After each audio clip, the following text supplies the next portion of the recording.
मित्रांनो, आज आपण थोड्याशा आगळ्या-वेगळ्या मुद्द्यावर या ठिकाणी चर्चा करणार आहे. जसं की आपल्या सर्वांनाच माहिती आहे, की 2027 हे वर्ष महात्मा ज्योतिराव फुल्यांच्या जयंतीचं द्विशताब्दी वर्ष म्हणून आपण सेलिब्रेट करणार आहोत. 2027 ला महात्मा फुल्यांच्या जयंतीला 200 वर्ष या ठिकाणी पूर्ण होत आहे. आणि हे 200 वर्ष पूर्ण होत असताना सुमारे 1-1.5 वर्षापूर्वी या महाराष्ट्रामध्ये एक चर्चा या ठिकाणी केली जात आहे. समाज माध्यमातून म्हणा किंवा भाषणांमधनं म्हणा, की अशी चर्चा या ठिकाणी आहे, की महात्मा ज्योतिराव फुल्यांचे गुरु हे या ठिकाणी लहुजी वस्ताद साळवे या ठिकाणी आहे. तर लक्षात घ्या ही जी चर्चा ही या ठिकाणी करताना कोण पाहतंय? तर आपल्याला दिसून येतं, की महाराष्ट्रात जे विचारवंत म्हणून स्वतःला या ठिकाणी संबोधतात, तशा पद्धतीचे ते वावरतात आणि त्याचबरोबर ते समाज प्रबोधन देखील करतात. असे लोक या ठिकाणी महात्मा फुल्यांचे गुरु म्हणून लहुजी वस्ताद साळव्यांना इथे या ठिकाणी संबोधतायत आणि ते त्या पद्धतीचं भाषण देखील करतायत. श्रोत्यांना त्या पद्धतीचा संदेश देखील या ठिकाणी देत आहेत. येस, अर्थात मी बोलत आहे नितीन बानगुळे पाटील यांच्याबद्दल. आता लक्षात घ्या, व्यक्तिशः जर मला विचारलं, तर मी असं म्हणेल, की येस, मी पण एकेकाळी नितीन बानगुडे पाटील यांचा या ठिकाणी चाहता राहिलेलो आहे. विद्यार्थी दशेमध्ये असताना मी देखील त्यांची अनेक भाषणे या ठिकाणी ऐकलेली आहेत. समोरच्या खुर्च्यांवर बसून त्यांच्या भाषणांवर कैक वेळ टाळ्या देखील या ठिकाणी वाजवल्यात. कारण त्यांची भाषण करण्याची लकब, त्याचबरोबर लोकांना या ठिकाणी एखाद्या मुद्द्यावर खिळवून ठेवण्याची त्यांची जी लकब आहे, येस, सॅल्यूट आहे त्यांच्या या भाषण शैलीबद्दल. परंतु आता नुकतंच माझ्याकडे काही समाज माध्यमांच्या माध्यमातून माझ्याकडे या ठिकाणी नितीन बानगुडे पाटील यांचा एक या ठिकाणी भाषण आलेलं आहे, जे 11 मिनिटाचं आहे. त्याच्यामध्ये लहुजी वस्ताद साळव्यांचं मोठ्या प्रमाणात गौरवीकरण केलं. मात्र हे गौरवीकरण करत असताना ज्योतिराव फुल्यांचं सामाजिक योगदान हे कुठेतरी कमी होताना मला इथे या ठिकाणी जाणवलं. म्हणून मग मी या पद्धतीचं सेशन इथे या ठिकाणी करतोय. तर तुम्हा सर्वांना विनंती आहे, आधी तर नितीन बानगुळे पाटील यांचं जे भाषण आहे ते आधी पहा, जे 11 मिनिटाचं आहे. ते भाषण तुम्हाला मिळालं नसेल, तर माझ्या Facebook पेजवर संतोष चव्हाण या Facebook अकाउंटवर मी त्या ठिकाणी शेअर केलेलं आहे आणि ते भाषण आधी पहा. 11 मिनिटाचं भाषण. नंतर मग हे माझं सेशन या ठिकाणी पाहून घ्या. ठीक आहे. त्यांच्या भाषणाचे मुद्दे मी इथे या ठिकाणी पेजवर या ठिकाणी काढून ठेवलेले आहेत. तर त्या एकेका मुद्द्यावर आपण इथे या ठिकाणी चर्चा करूया. सर्वात पहिलं तर त्यांनी म्हटलेलं आहे, की महात्मा फुले लहुजी वस्ताद यांना आपले गुरु मानायचे. आता हे भूमिका मांडताना त्यांनी कसल्याही प्रकारचा पुरावा दिलेला नाही, हे लक्षात घ्या. का मुद्दा नीट समजून घ्या. ज्योतिराव फुल्यांनी जेवढं काही लिखाण केलं, महात्मा फुल्यांनी जेवढं काही लिखाण केलेलं आहे, तर त्या लिखाणामध्ये त्यांनी कुठंच अशा पद्धतीचं लिखाण केलं नाही, की लहुजी वस्ताद साळवे हे माझे या ठिकाणी गुरु होते. अशी भूमिका कधीच त्यांनी या ठिकाणी मांडलेली नाहीये. जसं की आपल्याला पाहायला भेटतं, की शाहू महाराज जर आपण पाहिलं तर शाहू महाराजांनी महात्मा फुल्यांबद्दल लिखाण केलं, बोललेले आहेत. महात्मा फुल्यांबद्दल ते बोललेले आहेत. त्याच शाहू महाराज महात्मा फुल्यांबद्दल म्हणतायत, की महात्मा ज्योतिराव फुले भारताचे मार्टिन लुथर किंग आहे. ठीक आहे. डॉक्टर बाबासाहेब आंबेडकरांनी महात्मा ज्योतिराव फुल्यांना father of Indian social revolution असं या ठिकाणी म्हटलेलं आहे. म्हणजे भारतातील सामाजिक क्रांतीचे जनक म्हणून महात्मा फुल्यांना बाबासाहेब आंबेडकरांनी संबोधलेलं आहे. एवढंच नाही, स्वतः बाबासाहेब आंबेडकरांनी सांगितलं, "फुले हे माझे दैवत आहे." त्यांनी सांगितलं, की माझे 3 गुरु आहेत. एक एक तथागत सिद्धार्थ गौतम बुद्ध, दुसरे गुरु आहेत ते म्हणजे संत कबीर आणि तिसरे गुरु आहेत ते म्हणजे महात्मा फुले. हे स्वतः बाबासाहेब आंबेडकरांनी सांगितलं. मात्र लक्षात घ्या, महात्मा फुल्यांच्या लिखाणामध्ये, त्यांच्या साहित्यामध्ये कुठंच त्यांनी या ठिकाणी लहुजी वस्ताद साळवे यांना आपला गुरु मानलेला आहे, हे या ठिकाणी नाहीये, हे लक्षात घ्या. हे पहिलं स्वीकारलं पाहिजे. तर लहुजी वस्ताद साळवे यांच्याबद्दल माहिती आपल्या भारतीय लोकांना कधी मिळाली? तर सत्यशोधक चळवळीच्या कार्यकर्त्यांनी जेव्हा लिहायला सुरुवात केलं त्याच वेळेस. याच्या आधी नाही मिळाली. आता आपण सध्या म्हणतोय, की लोकमान्य टिळकांचे गुरु लहुजी वस्ताद साळवे किंवा या ठिकाणी वासुदेव बळवंत फडके यांचे गुरु लहुजी वस्ताद साळवे. हे सध्या आपण बोलतोय. परंतु उच्चवर्णीयांच्या लिखाणामध्ये त्या संदर्भात कसल्याही प्रकारचा उल्लेख हे त्या काळामध्ये नव्हता. पहिल्यांदा उल्लेख हा या ठिकाणी आला, तो म्हणजे या ठिकाणी सत्यशोधकी चळवळीतल्या कार्यकर्त्याच्या लिखाणामध्ये. 2 उदाहरणं मी तुम्हाला देतो. एक म्हणजे पंढरनाथ पाटील यांनी महात्मा ज्योतिराव फुल्यांचं चरित्र 1927 ला लिहिलं. जेव्हा फुल्यांची या ठिकाणी आपण म्हणू शकतो शताब्दी जन्म उत्सव या ठिकाणी होत आहे. तर त्यामध्ये फुल्यांचं पहिलं चरित्र हे पंढरनाथ पाटील यांनी लिहिलं आणि त्याच्यामध्ये त्यांनी असं सांगितलं, की पुण्यातले जे काही उच्चवर्णीय ब्राह्मण मित्र महात्मा फुल्यांचे होते, जे स्कॉटिश मिशनरी शाळेमध्ये जात होते फुल्यांच्या सोबत. त्या सर्व लोकांनी महात्मा फुल्यांना लहुजी वस्ताद साळव्यांकडे घेऊन गेले आणि लहुजी वस्ताद साळव्यांकडे ते या ठिकाणी अंग मेहनतीचं, कसरतीचं, शस्त्रास्त्राचं प्रशिक्षण या ठिकाणी घेत होते. ज्योतिराव फुले आपल्या ब्राह्मण सवंगड्यांच्या सोबत. आणि त्यामध्ये असं सांगितलं गेलं, त्या ठिकाणी लहुजी त्यांना या ठिकाणी ते प्रशिक्षण देत होते तालमीमध्ये. मात्र नंतर लगेचच महात्मा फुल्यांनी आपला निर्णय बदलला आणि इंग्रजांची सत्ता ही उलथावून टाकण्यापेक्षा या देशामध्ये असणारी जाती व्यवस्था, या देशामध्ये असणारी सामाजिक विषमता ती मोडणं हे सर्वात जास्त महत्वाचं आहे. हे फुल्यांना वाटलं, हे फुल्यांना कळलं. कारण त्यांच्या स्वतःबद्दल त्यांना जातीवादाचे चटके भासले. स्वतःचाच वर्गमित्र सदाशिवराव गोवंडे यांच्या अ, लग्न वरातीमध्ये त्यांना या ठिकाणी हटवण्यात आलं. तेव्हा मग फुल्यांनी या ठिकाणी सामाजिक क्रांतीचं चळवळ ही आपल्या हाती घेतली आणि ती शैक्षणिक क्रांती त्यांनी या ठिकाणी घडवून आणली. लक्षात घ्या, लहुजी वस्ताद साळवे यांच्या तालमीत जे त्यांचे मित्र शिकत होते, ज्याच्यामध्ये गोवंडे आहे, त्याच्यामध्ये परांजपे या ठिकाणी आहे, ज्यामध्ये मोरो विठ्ठल वाळवेकर या ठिकाणी आहे, ते आहे. हे सगळे लोकं नंतर ज्योतिराव फुल्यांच्या शैक्षणिक चळवळीमध्ये, सामाजिक कार्यामध्ये या ठिकाणी आलेली आहे, हे या ठिकाणी लक्षात घ्या. एवढंच काय तर लहुजी वस्ताद साळव्यांना देखील महात्मा फुल्यांच्या शैक्षणिक क्रांतीचा जो काही किंवा शैक्षणिक चळवळ जी त्यांनी फुल्यांनी उभी केली, त्या चळवळीमध्ये देखील लहुजी वस्ताद साळव्यांनी सक्रिय सहभाग घेतला आणि मांगा महाराजच्या मुलांना महात्मा फुल्यांच्या शाळेमध्ये पोहोचवण्याचं कार्य लहुजी वस्ताद साळव्यांनी केलं. लहुजी वस्ताद साळवे यांची जी काही या ठिकाणी पुतणी आहे मुक्ता साळवे, या देखील या ठिकाणी महात्मा फुल्यांच्या शाळेमधनं शिकलेल्या विद्यार्थिनी आहे, ज्यांनी पुढे मान महार दुःखाविषयीचा निबंध लिहिला. म्हणजे थोडक्यात सांगायचं काय, की महात्मा फुले जे आहे, या महात्मा फुले यांनी लहुजी वस्ताद साळव्यांच्या तालमीत प्रशिक्षण घेतलं. मात्र त्यांनी क्रांतीचा मार्ग नाही स्वीकारला, तर त्यांनी सामाजिक क्रांतीचा मार्ग या ठिकाणी स्वीकारला आणि फुल्यांच्या सोबत असणारे सारे मित्र जे लहुजींच्या तालमीत होते, त्यांनी पण फुल्यांच्या सांगण्यानुसार या ठिकाणी सामाजिक क्रांतीमध्ये योगदान दिलं. एवढंच लहुजी वस्ताद साळव्यांनी पण दिलं. हे माझं स्पष्ट म्हणणं आहे आणि त्यामुळे लक्षात घ्या, की फुल्यांनी त्यांच्या जीवित काळामध्ये त्याचबरोबर या ठिकाणी त्यांच्या लिखाण कार्यामध्ये लहुजी वस्तादांना कधीच कुठेही या ठिकाणी आपले ते गुरु आहेत, या पद्धतीची भूमिका मांडलेली नाहीये. हा मुद्दा आपण या ठिकाणी लक्षात ठेवा. जर तसं असतं, तर ते त्यांनी या ठिकाणी मांडलं असतं, स्वीकारलं असतं, हे लक्षात घ्या. पहिला मुद्दा. दुसरा महत्वाचा मुद्दा नितीन मांडगुळे पाटील यांनी सांगितलं, की महाराष्ट्रातील जेवढे काही समाज सुधारक आहे, क्रांतिकारक आहे, यांना लहुजी वस्ताद साळवे यांनी घडवलं. या पद्धतीचं वक्तव्य करणं, याला हे म्हणजे पूर्णतः बेसलेस या ठिकाणी आहे लक्षात घ्या, की लहुजी वस्ताद साळवे यांनी समाज सुधारकांना आणि क्रांतिकारकांना घडवलं या पद्धतीची जी भूमिका ती त्या ठिकाणी मांडली, त्या वक्तव्याला कसल्याही प्रकारचा आधार त्यांनी या ठिकाणी दिलेला नाहीये. फक्त एवढंच सांगितलं, की फुल्यांच्या सामाजिक कार्यामध्ये त्यांनी योगदान दिलं, फुलांच्या सामाजिक कार्याला संरक्षण या ठिकाणी दिलं, म्हणजे महात्मा फुल्यांना घडवलं. असं पद्धतीचं होत नाही बरं का. अशा पद्धतीचं होत नाही. आता बघा 2 महत्त्वाचा मुद्दा नीट समजून घ्या. एक सामाजिक सुधारणा आणि दुसरी क्रांतिकारी चळवळ. क्रांतिकारी चळवळीचा उद्देश काय नेमका होता? क्रांतिकारी चळवळीचा उद्देश होता, की ब्रिटिशांची सत्ता या देशातून उखडून फेकून देणं. ब्रिटिशांची सत्ता या देशातून या ठिकाणी उखडून फेकून टाकणं हा क्रांतिकारी चळवळीचा मुख्य उद्देश. तर सामाजिक चळवळीचा उद्देश काय होता? फुल्यांच्या भाषेत जर सांगायचं झालं तर फुले काय म्हणतायत? की बरं झालं या देशातील शूद्र अतिशूद्राची दया ही परमेश्वराला आली आणि त्याच परमेश्वराने इंग्रजांना या भारतामध्ये पाठवलं. इंग्रजांच्याद्वारे या देशातील शूद्र अतिशूद्रांचं कल्याण होत आहे. हे फुल्यांनी या ठिकाणी मांडलं. इंग्रजांच्या संदर्भात हे विधान या ठिकाणी आहे, की ईश्वराची कृपा झाली आणि ईश्वरानं इंग्रजांना भारतात पाठवलं, या देशातील शूद्र अतिशूद्रांचं कल्याण करण्यासाठी.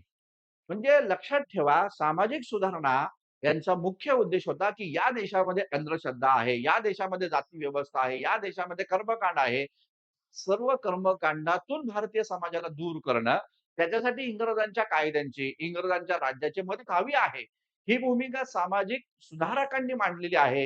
हे इथे या ठिकाणी लक्षात घ्या आणि त्यामुळे लक्षात घ्या, जो क्रांतिकारक घडवतो, तो समाज सुधारक घडवू शकत नाही. जो समाज सुधारक घडवतो, तो क्रांतीचा मार्ग स्वीकारू शकत नाही. हे लक्षात घ्या.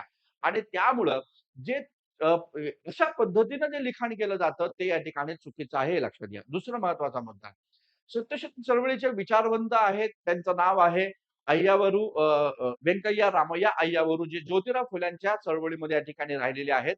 मुंबईमध्ये जी शाखा सुरू झाली, त्या शाखेचे त्यांनी ते सदस्य होते, ते सदस्य राहिलेले आहेत.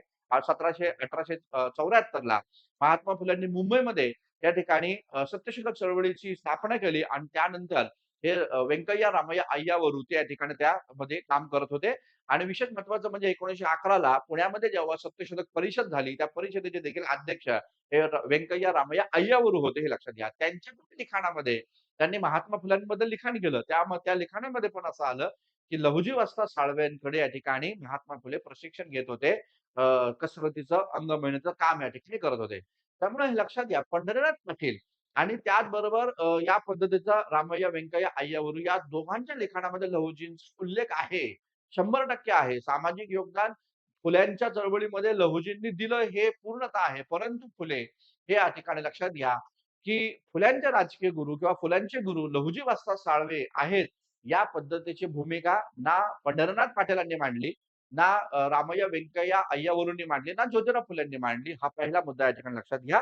आणि त्यामुळं की समाज सुधारकांना आणि क्रांतिकारकांना लहुजी वस्ताद साळव्यांनी जे घडवलेलं आहे, ही जी काही भूमिका वक्तव्य केलं जातं, त्याला हे करताना काहीतरी आधार असणं गरजेचं आहे, हे लक्षात घ्या.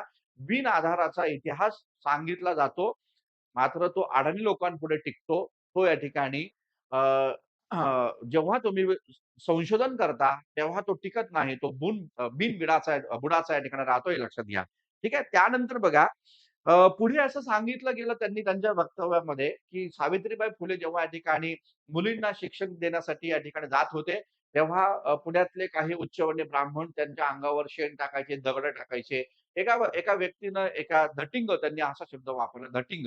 त्या धटिंगानं सावित्रीबाई फुल्यांचे हात या ठिकाणी पकडला, तो पिरगळला. सावित्रीबाई फुल्यांनी पलटी मारली आणि त्याच्या कानाखाली या ठिकाणी मारली.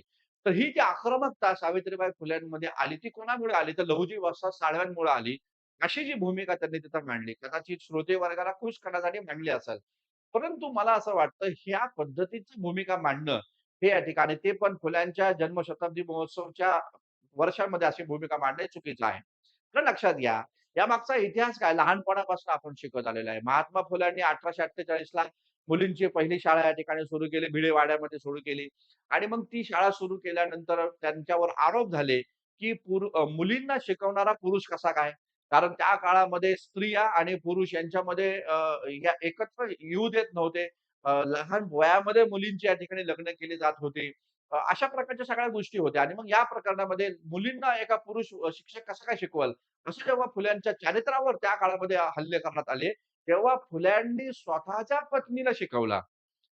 फुल्यांनी कुठं सावित्रीबाई फुल्यांना दुसरीकडे शिकवण्यासाठी नाही पाठवलं. त्या फुल्यांनी स्वतः सावित्रीबाई फुल्यांना शिकवलं आणि ते शिकवल्यानंतर सावित्रीबाई फुल्यांना त्या मुलींची शाळा घेण्यासाठी या ठिकाणी पाठवलेला आहे. हा इतिहास या ठिकाणी आहे. लहान मुलाला पाठ्यपुस्तकामध्ये पण हा इतिहास वाचायला मिळतो, लक्षात घ्या. तर सावित्रीबाई फुल्यांना कोणी शिकवलं? कोणी घडवलं? महात्मा फुल्यांनी घडवलं. मात्र तुम्ही काय म्हणताय, की सावित्रीबाई फुल्यांनी त्या व्यक्तीच्या कानाखाली मांडली ही आक्रमकता लहुजी वस्ताद साळव्यांकडनं आली. महात्मा फुले आक्रमक नव्हते का? मुद्दा नीट समजून घ्या. महात्मा फुले आक्रमक नव्हते का? महात्मा फुल्यांच्या वडिलांनी त्यांना सांगितलं, की हे सामाजिक सुधारण्याचं थोटांड जे चालवलेलं आहे ते बंद कर, नाहीतर घर सोडून जा. महात्मा फुले आपल्या पत्नीला घेऊन घर सोडून गेलेले आहेत. हे लक्षात घ्या.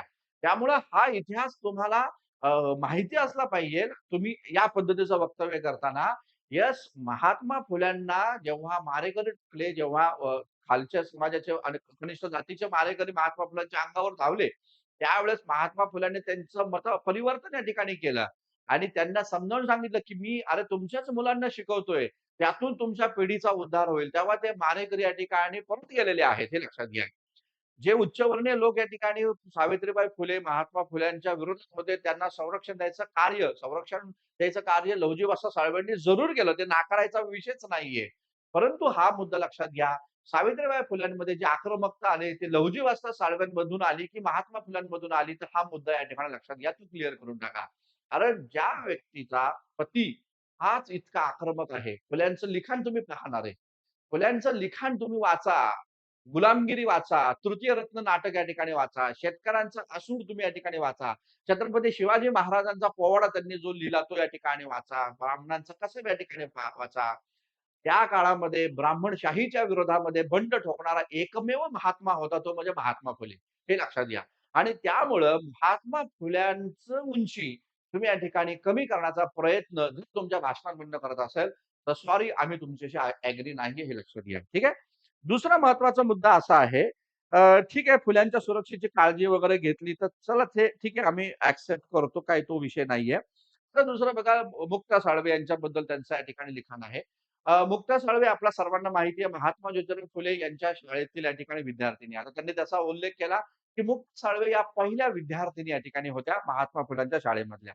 बिलकुल नाहीये तसं. महात्मा फुल्यांची शाळा जर आपण पाहिलं ती 1848 ला भिडेवाड्यामध्ये सुरू झाली. पहिल्या 5 मुली होत्या आणि नंतर मग ते मुली वाढत गेलेल्या आहेत हे लक्षात घ्या.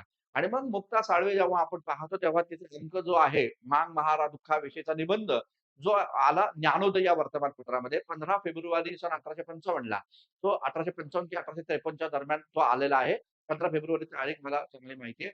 तर त्या काळामध्ये तो या ठिकाणी ज्ञानोदयमध्ये प्रकाशित झालेला आहे. मांग महार दुःखाविषयीचा निबंध असं तो आहे. तर इथं यांनी भूमिका काय मांडली बरं का? यांनी भूमिका अशी मांडली त्या पहिल्या विद्यार्थिनी होत्या. तर बिलकुल नाही. पहिल्या विद्यार्थिनी कोण आहे? सुमती मोकाळी आहे, दुर्गा देशमुख आहे, माधवी थत्ते आहे, सोनू पवार आहे, जनी कर्डिले आहे. तर या सर्व या ठिकाणी आहे महात्मा फुलेच्या शाळेत जाणाऱ्या पहिल्या विद्यार्थिनी. तुम्ही व्यवस्थित सांगा लोकांना. तुम्ही व्यवस्थित त्या ठिकाणी सांगा आणि मग मुक्ता साळवेंचं योगदान सांगा. आता मुक्ता साळवेंनी मांग महाराच्या दुःखाविषयीचा निबंधमध्ये काय लिहिलं? या देशातील जाती व्यवस्था लिहिलेली आहे. या देशामध्ये मांगा महाराच्या वाट्याला कशा पद्धतीचे दुःख येतंय, हे त्यांनी या ठिकाणी त्यामध्ये या ठिकाणी मांडलेले आहे. त्यांनी हे मांडलेलं गुलटेकडीच्या डोंगरावर या ठिकाणी मांगा महाराजच्या मुंडक्यांचा फुटबॉल खेळला जात होता. ह्या पद्धतीची भूमिका त्यांनी या ठिकाणी मांडली. म्हणजे मांग महाराजच्या दुःखाविषयीचा निबंध जो त्यांनी या ठिकाणी लिहिला, त्यामध्ये या देशातील जाती व्यवस्थेचं विदारक चित्र त्यांनी या ठिकाणी आपल्या या ग्रंथामध्ये मांडलं. ज्ञानोदयमध्ये ते प्रकाशित झालं. राणी व्हिक्टोरियाला ते इंग्रजी भाषांतर करून या ठिकाणी पाठवलं. त्या मुक्ता साळव्यांना ते या ठिकाणी इथं पारितोषिक देखील त्या निबंधाबद्दल लिहिलं आणि तुम्ही काय म्हणताय त्या संदर्भामध्ये? तर तुम्ही त्या संदर्भामध्ये या ठिकाणी म्हणताय, की मुक्ता साळवे ज्या आहेत, तर त्या मुक्ता साळवेला आद्य लेखिका काय म्हणतो बघा तुमचे शब्द आहे, मुक्ता साळवे यांना आद्य लेखिका बनवण्याचं कार्य कोणी केलं? सावित्रीबाई फुल्यांनी आणि लहुजी वस्ताद साळवेंनी. अरे हे असं आहे का? हा इतिहास आहे, असा आहे का? मला सांगा ना, मुक्ता साळव्यांच्या लिखाणामध्ये जी धारदार आली, ती लहुजी वस्तादांपासून आली की महात्मा फुल्यांपासून आली? महात्मा फुल्यांचं साहित्य तुम्ही वाचा ना. महात्मा फुल्यांच्या साहित्यामध्ये जी धारदारता आहे, त्यांच्या लेखणीमध्ये जी धारदारता आहे, तीच धारदारपणा मुक्ता साळव्यांच्या लेखणीमध्ये आहे. मुक्ता साळवे ह्या सावित्रीबाई फुले आणि महात्मा ज्योतिराव फुले यांच्या शाळेच्या विद्यार्थिनी राहिलेल्या आहेत. शिक्षक जो आहे, त्या शिक्षकानं सांगितलेले विचार त्या मुलीला पटले, ते तिने लिखाणामध्ये उतरवले. तुम्ही म्हणताय, की यामागे महात्मा फुले यामागे या ठिकाणी लहुजी वस्ताद साळवे आणि सावित्रीबाई फुले जे आहेत, त्यांनी मुक्ता साळवेला आद्य लेखिका बनवलं. म्हणजे काय तुम्ही बोलताय? कशा पद्धतीने विचार मांडताय? कशा पद्धतीनं लोकांना तुम्ही सांगताय? आता सध्याच्या या काळामध्ये बघा Facebookचं युग आहे, सोशल मीडियाचं युग आहे. आपला तरुण वर्ग वाचत नाहीये काही. आपला तरुण वर्ग WhatsApp युनिव्हर्सिटीमध्ये शिक्षण घेतोय. सोशल मीडियावर जे काही येतंय ते या ठिकाणी ते त्याला सत्य मानतोय. आणि मला हे सांगायचंय, की सामाजिक प्रबोधन करणारे जे लोक आहे, त्याचबरोबर विचारवंत म्हणून या ठिकाणी भाषणं देणारी जी लोक आहे, त्यांनी लिखाण करताना, त्यांनी भाषणं मांडताना, भाषणं देताना ऐतिहासिक पुरावे या ठिकाणी समोर ठेवणं गरजेचं आहे आणि आपलं भाषण करताना एखाद्या महापुरुषाची तुम्ही उंची जरूर वाढवा, परंतु त्यामुळे दुसऱ्या महापुरुषाची उंची कमी होती का नाही, याची पण तुम्ही या ठिकाणी थोडी खबरदारी घेणं गरजेचं आहे, हे लक्षात असू द्या. हे माझं तुम्हाला या ठिकाणी म्हणणं आहे. आता बघा तुम्ही जे मांडलं त्याच्याबद्दल साहजिकच समोर मातंग समाजाचे श्रोते आहेत, त्यांना खूप छान वाटलं. परंतु नवी तरुण पिढी तोच आदर्श नजरेसमोर ठेवतं ना. मग ते काय विचार करा महात्मा फुले वाचतील का ते? तर ते म्हणतात, "जाऊ दे महात्मा फुलेंना कशाला वाचायचं? लहुजी वस्ताद साळवे गुरु आहेत." मग लहुजी वस्ताद साळवे गुरु आहेत, तर आम्ही लहुजींबद्दलच वाचू आणि लहुजींबद्दल मटेरियल कुठेच नाहीये. मातंग समाजाचे तरुण आज लहुजींबद्दल संशोधन करतायत का? पी करून लहुजींबद्दल या ठिकाणी संशोधन करून त्यांचा इतिहास पुढे आणतायत का? नाही आणत. ते काय करतायत जय-जयकार करतायत फक्त. जय-जयकार करतायत आणि मग त्याच्यामध्ये या ठिकाणी जे काही पॉलिटिकल लीडर मग ते सर्वच समाजाचे आहे. ते काय करतात या तव्यावर रोटी शेकण्याचं काम करतायत हे लक्षात घ्या. मग याच मुलांना पुढे जाऊन दंगलांमध्ये वापरलं जातं. याच मुलांना सामाजिक कलहामध्ये वापरलं जातं हे लक्षात घ्या. त्यामुळे समाज प्रबोधन करणाऱ्या लोकांची ही जबाबदारी आहे. जबाबदारीने वक्तव्य करणं गरजेचं आहे. जबाबदारीने इतिहास सांगणं या ठिकाणी गरजेचं आहे. ज्यांनी आपल्याला या ठिकाणी भाषणाला बोलवलं, त्या लोकांना खुश करून जाणं, हा भाषणाचा उद्देश नसतो लक्षात घ्या. त्याच्यामध्ये त्या लोकांचं प्रबोधन या ठिकाणी करणं गरजेचं आहे. फुल्यांचं कार्य, लहुजींचं कार्य हे कसं एकमेकांना पूरक राहिलेलं आहे, तो इतिहास मांडण्याच्या ऐवजी तुम्ही फुल्यांचं कार्य हे कमी लेखतं. म्हणजे कशा पद्धतीने तुम्ही हे वक्तव्य केलं, की मुक्ता साळवे यांना आद्य लेखिका करण्याचं काम सावित्रीबाई फुले आणि लहुजी वस्त्र साळवेंनी केलं. फुले नव्हते का त्याच्यामध्ये? हे या ठिकाणी लक्षात घ्या. तर या पद्धतीचं अत्यंत तोकडी विचाराचं जे विधान तुम्ही केलं, ते मला तर पटलेलं नाहीये. दुसरं बघा, आता काय म्हटलंय, की मुक्ता साळवे जे आहेत त्यांच्यामध्ये टॅलेंट होतं आणि मग त्यामध्ये भूमिका अशी मांडली, की लहुजींची भूमिका अशी या ठिकाणी होती, की आमच्याकडे टॅलेंट आहे, सगळं आहे, मेरिट आहे, आम्हाला फक्त संधी हवी आहे. ती भूमिका त्यांनी मांडली. अरे ही भूमिका कुठून आणली तुम्ही? की लहुजी वस्ताद साळवेंची भूमिका राहिली का? की आमच्याकडे टॅलेंट आहे, आम्हाला संधी द्या. अरे ती संधी पहिल्यांदा उपलब्ध करून दिली फुल्यांनी.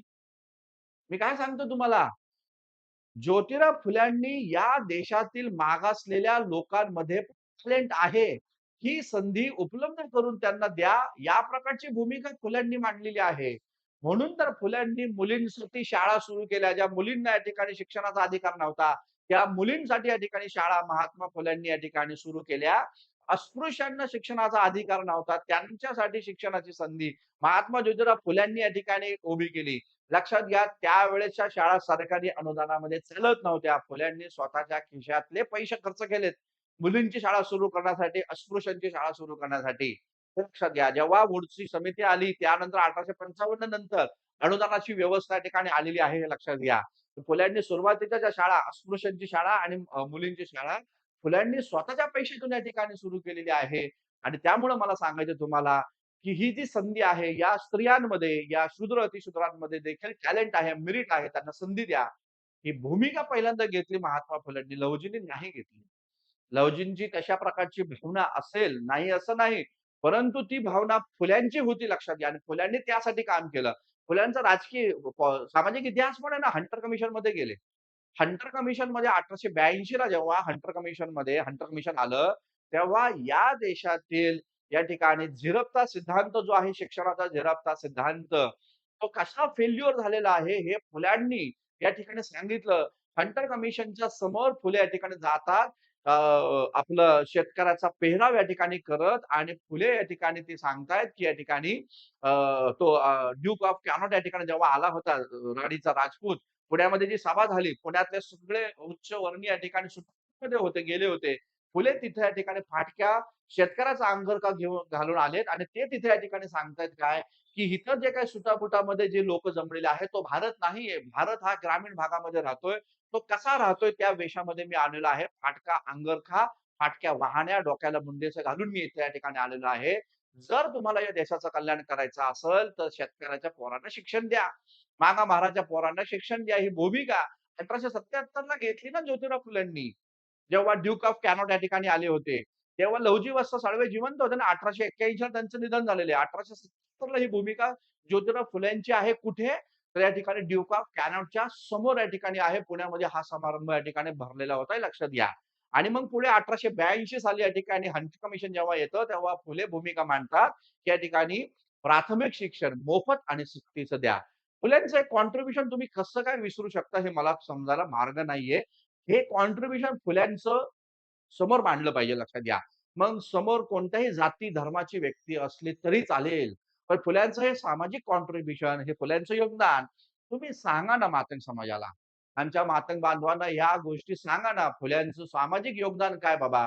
याच व्यक्तीनं पहिल्यांदा तुम्हाला संधी दिलेली आहे. हे स्वीकारणं गरजेचं आहे लक्षात घ्या. तरच उद्धार आहे लोकांचा. नाही तर मग या ठिकाणी अ, महापुरुषाच्या विरोधात महापुरुष उभं करायचं. आणि समाजाला वेगळ्या वळणाकडे घेऊन जायचं, असा उद्योग काही संघटनांचा आहे. त्या संघटनांना तुम्ही खतपाणी घालताय, असं या ठिकाणी इथं होऊन जाणार आहे, हे लक्षात घ्या. ठीक आहे?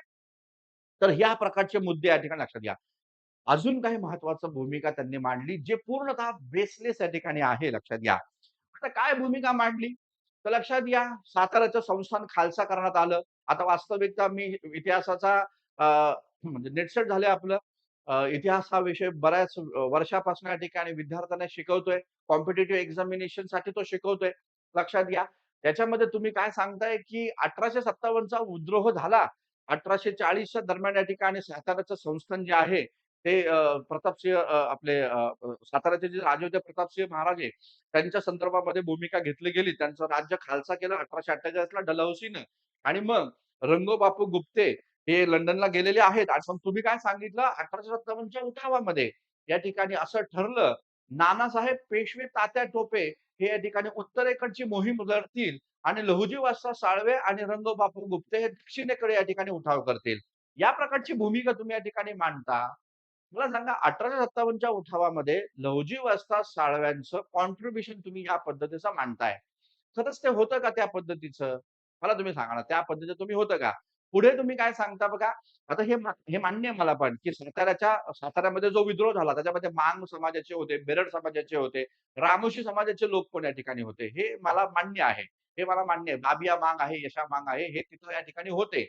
परंतु लक्षात घ्या, तुम्ही या ठिकाणी असं सांगताय, की 1857च्या उठावामध्ये रंगू बापूजी सोबत या ठिकाणी लहुजी वस्ताद साळव्यांनी बंड करण्याचं ठरवलं. मग मला सांगा हे जर खरं आहे, तर इंग्रजांनी रंगबापू गुप्ते यांना अटक केली. लहुजी वस्तादांना का नाही केली? रंगबापू यांना अटक केली. लहुजी वस्तादांना का नाही केली? याचं उत्तर या ठिकाणी द्या. इंग्रजांच्या दप्तरी अशी कुठं भूमिका आहे का लहुजी वस्ताद साळव्यांनी सैनिक तयार केले आणि 1857च्या उठावात पाठवलं? तुम्ही काय वक्तव्य करताय? तर तुम्ही या पद्धतीचं या ठिकाणी वक्तव्य केलेलं आहे या संदर्भामध्ये, जे की पूर्णतः तुला तुम्हाला या ठिकाणी वाटतं. त्यामध्ये तुम्ही असं म्हटलं, 1857च्या उठावामध्ये जिथं-जिथं या ठिकाणी विद्रोह झाला. काय म्हटले तुम्ही?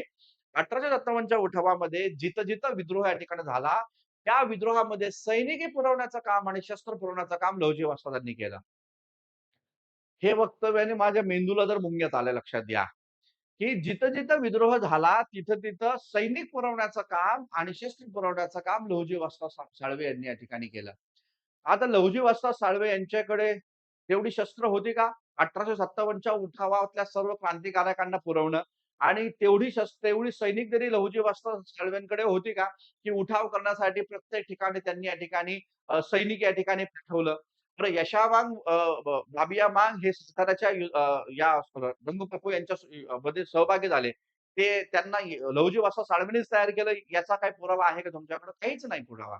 काहीच पुरावा नाही. आणि हे किती तकलादू आहे, की 1857चा उठाव जो झाला, त्या 1857च्या उठावामध्ये तुम्ही या ठिकाणी म्हणताय, की सैनिक पुरवण्याचं आणि शस्त्र पुरवण्याचं काम हे लहुजी वस्ताद साळवेंनी केलं. Googleवरच्या माहिती घेऊन तुम्ही जर असं भाषण करत असाल, तर मला तुमच्या या अशा वक्तव्याची थोडीशी कीव यायला लागलेली आहे. Googleवरचा डेटा हा सत्य असतो का? Googleवरचा डेटा कोणी पण येतं आणि काय पण या ठिकाणी त्याच्यामध्ये मांडतं. कसलाही ऐतिहासिक पुरावा नाही, काही नाही. कुठल्यातरी मासिकमध्ये कुठल्यातरी संघटनेच्या कार्यकर्त्याने लिहिलेला इतिहास जो खरा आहे की असत्य आहे, ते या ठिकाणी तुम्ही या ठिकाणी तपासून पाहत नाही. Googleवर तशा प्रकारची इन्फॉर्मेशन मिळती आणि ती तुम्ही सत्य मानून तुम्ही विचारवंत म्हणून समाजात वावरता, प्रबोधन करता आणि ते मांडता. हे कितपत योग्य आहे? 1857च्या माझं स्पष्ट म्हणणं आहे. 1857च्या उठावात जर का सैनिक पुरवण्याचं काम, जर का शस्त्र पुरवण्याचं काम लहुजी वस्ताद साळवेंनी केलं असतं, तर इंग्रजांनी लहुजी वस्ताद साळव्यांना शिक्षा दिली असती. दिली असती का नाही? 1857च्या उठावातल्या कार्यकर्त्यांना अंदमान निकोबारमध्ये टाकलं इंग्रजांनी. 1857च्या उठावात सहभागी होणारा बहादूर शाह जफर जो हिंदुस्थानचा बादशाह होता. बहादूर शाह जफर हिंदुस्थानचा बादशाह होता. त्याला इंग्रजांनी रंगूनला नेलं. रंगूनला नेलं, त्याचे डोळे फोडले. त्याच्या 2 मुलांना त्याच्यासमोर त्यांनी मारून टाकलं आणि त्याला नंतर 1862 साली त्याचं तिथं निधन झालेलं आहे. नानासाहेब पेशवे जे आपण म्हणतो नानासाहेब पेशवे, जे या ठिकाणी 57च्या उठावातले महत्त्वाचे व्यक्ती होते. ते या ठिकाणी इंग्रजांच्या विरोधात लढले कानपूरमध्ये आणि नंतर मग ते या ठिकाणी नेपाळमध्ये या ठिकाणी ते फरार झाले, भूमिगत झाले. इंग्रजांनी त्यांचा तपास या ठिकाणी काढायचं ठरवलं, तेव्हा त्यांची लहान मुलगी 8 वर्षाची मुलगी होती. 8 वर्षाची. मैना तिचं नाव. तिला इंग्रजांनी जिवंत जाळलं. तिला विचारलं, की "तुझे वडील कुठे आहेत? नानासाहेब पेशवे कुठे आहेत?" तिला माहीत नव्हतं. त्या मैनाला जिवंत जाळलं. असे क्रूर इंग्रज. ज्या इंग्रजांनी 1857च्या उठावात सहभागी झालेल्या लोकांना तोफेच्या तोंडी तोफेच्या तोंडी या ठिकाणी द्यायची शिक्षा दिली. हे इंग्रज जर लहुजी वस्ताद साळवे 1857च्या उठावामध्ये सैनिकी पुरवण्याचं, शस्त्र पुरवण्याचं काम करत असतील, तर इंग्रजांच्या दप्तरी तशी नोंद हवी. भारतीय इतिहासकारांच्या दप्तरी तशी नोंद हवी आणि जर तसं करत असाल, तर इंग्रजांनी यांना शिक्षा करायला हवी. ते झालंय का? नाही झालं. कशासाठी मग या पद्धतीचा खोटा इतिहास सांगताय? अजून एक सांगितलं तुम्ही. तुमच्या या वक्तव्यामध्ये अजून एक या ठिकाणी सांगितलं. ते म्हणजे लहुजी वस्ताद साळवे यांच्या तालमीच्या शेजारी एक विहीर होती आणि ती विहीर त्यांनी सर्वात पहिल्यांदा अस्पृश्यांसाठी खुले करून दिली. काय म्हणता आणि हे पुण्यात. हे पुण्यामध्ये लक्षात घ्या. ज्या पुण्यामध्ये गळ्यात मडकं आणि कमरेला खराटा होता एकेकाळी अस्पृश्यांच्या. त्या पुण्यामध्ये तुम्ही असं म्हणतात, की लहुजी वस्ताद साळव्यांच्या तालमीच्या शेजारी एक विहीर होती आणि त्या विहीर ही अस्पृश्यांसाठी पहिल्यांदा खुली करण्याचं काम तुम्ही या ठिकाणी केलं. आम्ही तर आतापर्यंत हेच वाचलं होतं, की महात्मा ज्योतिराव फुल्यांनी आपल्या स्वतःच्या घरातील पाण्याचा हौद 1869 ला अस्पृश्यांसाठी खुला केला. हे आतापर्यंत आम्ही वाचलं. तुम्ही नवा शोध सांगितला, की पाण्याची विहीर पहिल्यांदा अस्पृश्यांसाठी लहुजी वस्ताद साळव्यांनी खुली केली. अरे जर तसं असतं, तर बाबासाहेब आंबेडकरांनी महाराष्ट्रात 14 सत्याग्रह केलेच का पाण्याचा सत्याग्रह? हे मुद्दा लक्षात घ्या. त्यामुळं या पद्धतीचे जे काही वक्तव्य तुम्ही करता, ते Googleवर मिळालेली माहिती घेऊन तुम्ही या पद्धतीचे वक्तव्य करत जाऊ नका. तुम्ही त्यासाठी या ठिकाणी संशोधन करा आणि तशा प्रकारचे पुरावे समाजापुढे या ठिकाणी मांडा. या पुस्तकामध्ये असं म्हटलं, इंग्रजी दफ्तरामध्ये असं म्हटलं. हे समकालीन त्या काळातले प्राथमिक पुरावे दुय्यम असले तरी चालतील, परंतु पहिल्यांदा प्राथमिक पाहिजे. ते प्राथमिक पुरावे, दुय्यम पुरावे तुम्ही या ठिकाणी मांडा आणि मग तुम्ही या ठिकाणी लोकांना सांगा, की फुल्यांच्या आधी पाण्याचा हौद या ठिकाणी, पाण्याची विहीर जी आहे ती या लहुजी वस्ताद साळवेंनी या ठिकाणी लोकांसाठी खुली केली. मानू आम्ही. 100% एक्सेप्ट आहे. 100% मानू. परंतु जो इतिहास चुकीचा आहे, तो इतिहास तुम्ही सांगणं आणि ती लोकांमध्ये या ठिकाणी उतरवणं, हे आपण बंद करणं गरजेचं आहे. कारण बघा, तरुण हे सध्या वाचत नाही. मला तुम्हाला हेच सांगायचंय. तरुण हे सध्या वाचत नाही. मातंग समाजाचा तरुण हा शिक्षणापासून कोसो मील दूर आहे आणि जे शिकलेले आहेत, ते संशोधन करत नाहीये आणि संशोधन जरी करत असले, तरी या विषयावर त्यांचं संशोधन या ठिकाणी नाहीये आणि त्यामुळं मला तुम्हाला हे सांगायचंय, तुमच्यासारखे विचारवंत जे भूमिका मांडतील त्याला ते सत्य मांडतात आणि ते सत्य मांडून या ठिकाणी काय भूमिका मांडतात, की हां, हेच सत्य आहे. परंतु ते सत्य मांडण्यासाठी ते सत्य तुमच्यावर जबाबदारी आहे. तुम्ही समाज प्रबोधन करताय. तुम्ही या ठिकाणी इथं छान पद्धतीनं म्हणजे माझे तर तुम्ही एक प्रकारचे आदर्शच आहेत. परंतु मला तुम्हाला हे म्हणायचंय, की तुम्ही या पद्धतीचा विचार मांडत असताना हे मांडणं गरजेचं आहे. पुढे अजून काय म्हणाला उमाजी नायकांबद्दल. तुम्ही उमाजी नायकांबद्दल पण या ठिकाणी भूमिका मांडली आणि सांगितलं उमाजी नाईक जे आहे, या उमाजी नायकांना राजे म्हणून या ठिकाणी मान्यता लहुजी वस्तादांनी दिली. काय ऐतिहासिक पुरावा आहे का?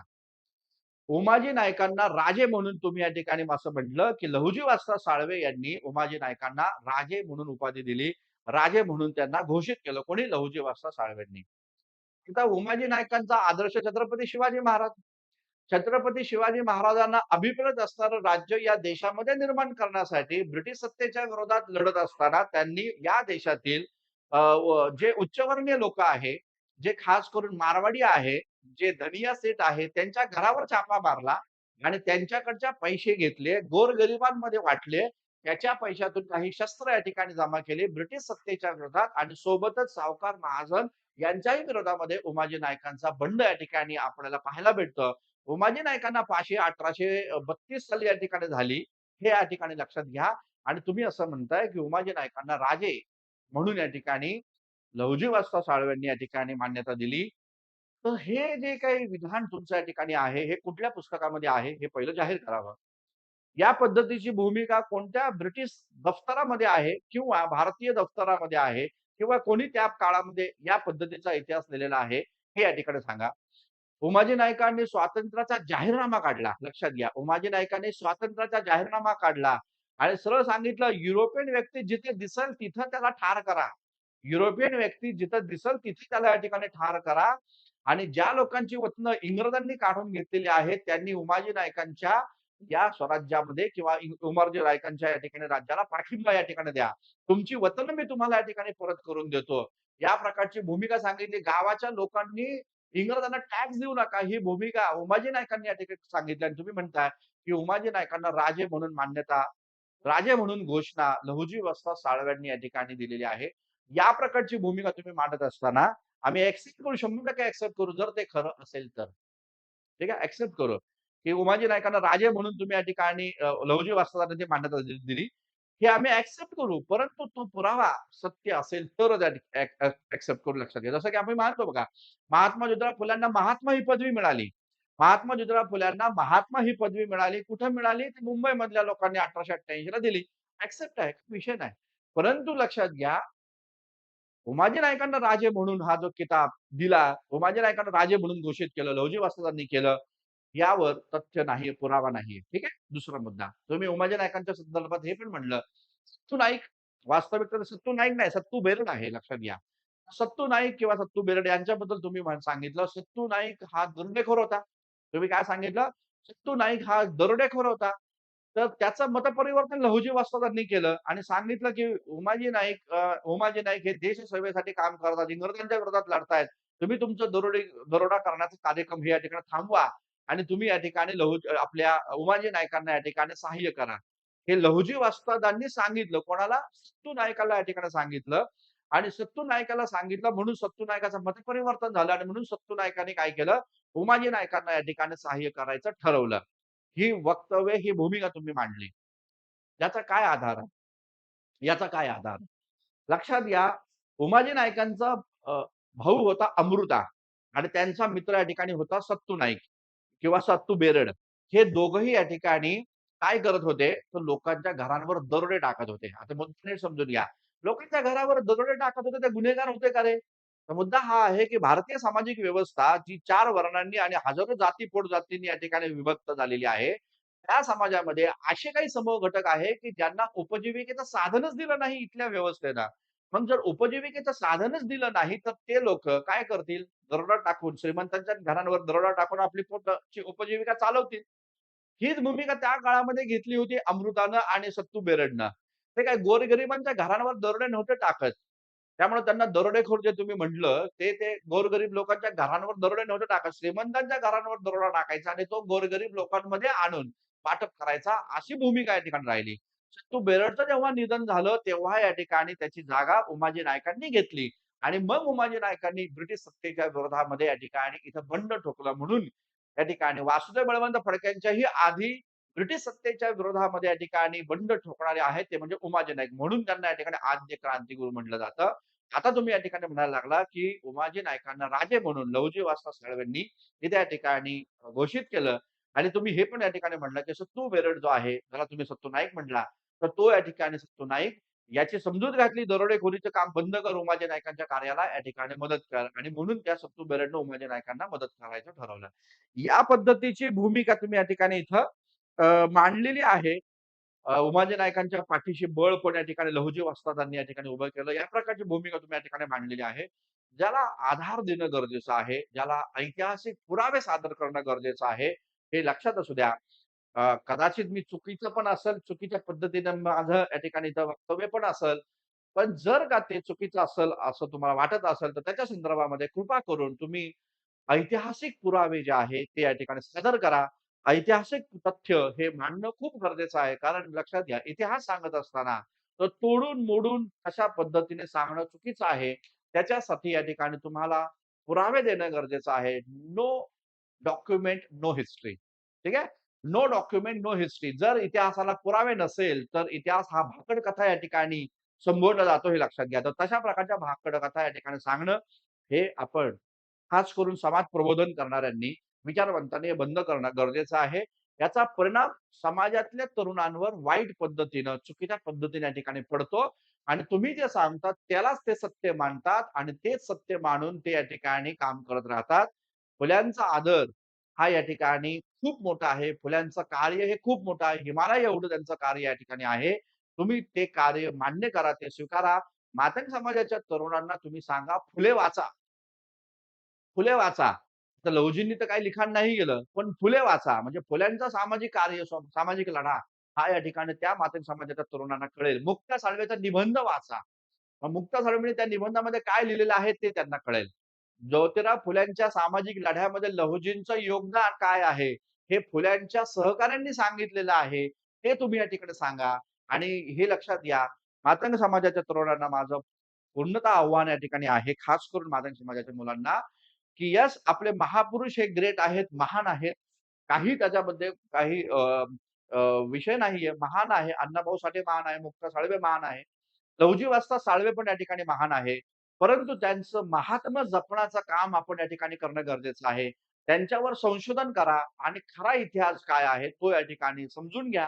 तो पुढे या ठिकाणी आणा. खास करून असे लोक, ज्या लोक या ठिकाणी थोडासा विचार करतायत, शैक्षणिक क्रांतीतून पुढे या ठिकाणी जातायत, शिक्षण पूर्ण करतात, त्या तरुणांनी या आपल्या नायकांबद्दल या ठिकाणी अभ्यास करणं, त्यांचं संशोधन करणं, त्यांचं संशोधन करून त्यांची भूमिका पुढे आणणं, हे खूप जास्त गरजेचं आहे. समाजाला गरज आहे.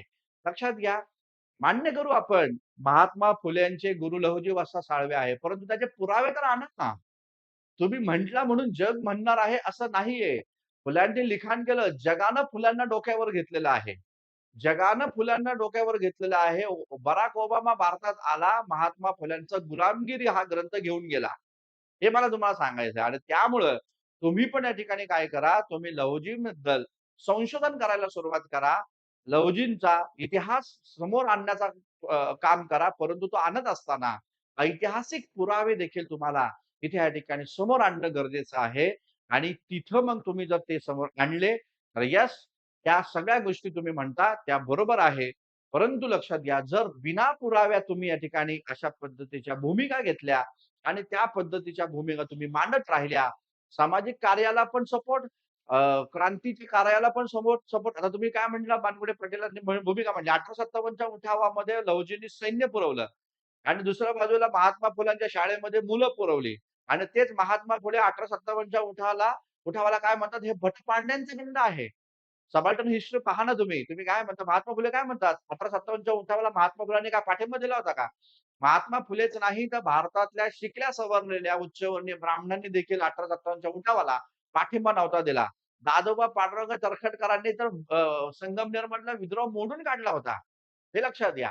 आणि त्यामुळे मला तुम्हाला हे सांगायचं आहे, की या प्रकारची भूमिका मांडत असताना एका बाजूला महात्मा ज्योतिराव फुले या ठिकाणी 1857च्या उठावाला काय म्हणतात, की हे भट पांड्यांचं बंड आहे. भटांनी आणि पांड्यांनी केलेलं हे बंड आहे. ही भूमिका महात्मा फुले या ठिकाणी मांडतात. दुसऱ्या बाजूला तुम्ही म्हणतात लहुजींनी 1857च्या उठावाला शस्त्र आणि सैनिकी पुरवले. या पद्धतीचं वक्तव्य सोशल मीडियावर तुमच्या ठिकाणी व्हायरल होत आहे. समोरचा श्रोता अडाणी असल्या कारणामुळे टाळ्या वाजवतील. परंतु लक्षात घ्या, कुठेतरी समाजाला जाब आपल्याला या ठिकाणी द्यावा लागणार आहे.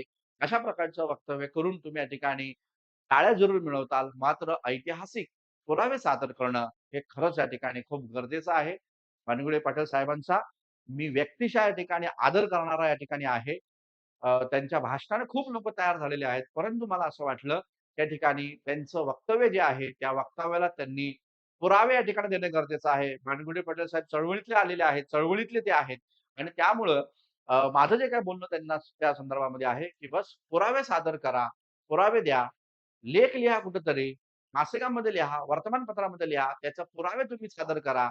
यस, सर्वच लोकं तुमच्या या मतांशी सहमत या ठिकाणी राहतील. परंतु तसं तर तुम्ही या ठिकाणी नाही केलं आणि त्यामुळं या पद्धतीचं सेशन मला या ठिकाणी घ्यावं लागलं. तर हे लेक्चर मी या ठिकाणी इथं थांबवतो. तर ज्या कोण लोकांना हे लेक्चर आवडलं असेल त्यांनी लाईक करा, कमेंट करा. आपल्या समूहामध्ये देखील या ठिकाणी हे शेअर या ठिकाणी करा. चॅनलला सबस्क्राईब या ठिकाणी करा आणि माझा प्रयत्न हाच आहे, की तुमच्या समोर तथ्य असणारे, ऐतिहासिक पुरावा असणारे, तथ्य असणारे, ऐतिहासिक पुरावा असणारे या ठिकाणी अ, इतिहास जो आहे, तो या ठिकाणी समोर या ठिकाणी मांडणं, तो समोर आणणं, हा एकमेव उद्देश आपल्या या चॅनलच्या या ठिकाणी असणार आहे. तर थांबूया मित्रांनो, आपण इथं. काहींना शिव्या द्यायचा असेल तर तुम्हाला ते स्वातंत्र्य आहे. जरूर या ठिकाणी शिव्या द्या. तुमच्या सर्व शिव्यांचा देखील मी या ठिकाणी अत्यंत नम्रपणे आदर या ठिकाणी करेल, सन्मान या ठिकाणी करेल. थांबूया आपण इथं. धन्यवाद. Thank you very much.